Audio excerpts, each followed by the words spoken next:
আমরা গতকালকে আপনাদেরকে আমরা একটা ব্রিফিং করেছি।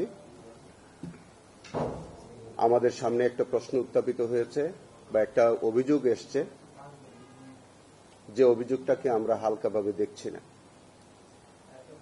একই সাথে এই ট্রাইব্যুনালে আরো যদি কোনো অভিযোগ থেকে থাকে, এই সমস্ত কিছু বিষয়ে আমরা একটা বিস্তারিত তথ্য উদ্ঘাটন করবার জন্য আমার নেতৃত্বে, আমার এখানে সামনে আরো 3 জন আছেন, আরো একজন আছেন, তিনি আজকে ওনার শারীরিক কারণে উনি হয়তো আজকে অনুপস্থিত। আমরা 5 সদস্য বিশিষ্ট একটা ফ্যাক্ট ফাইন্ডিং কমিটি করেছি। কমিটি আজকে আমরা 4 জন একত্রে বসেছি। আমাদের এই ফ্যাক্ট ফাইন্ডিং কমিটির মূল বিষয়বস্তু হচ্ছে, আমাদের প্রসিকিউশন টিমের কোনো সদস্য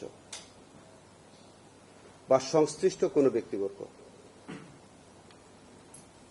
যদি কোনো অনৈতিক কর্মকাণ্ডের সাথে জড়িত থাকেন,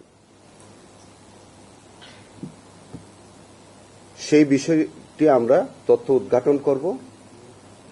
যদি তাদের বিরুদ্ধে সাবস্টেন্টিভ কোনো অভিযোগ পাওয়া যায়, তাহলে তাদের বিরুদ্ধে, সংশ্লিষ্টদের বিরুদ্ধে আমরা যথাযথ আইনগত ব্যবস্থা নিব। That's all.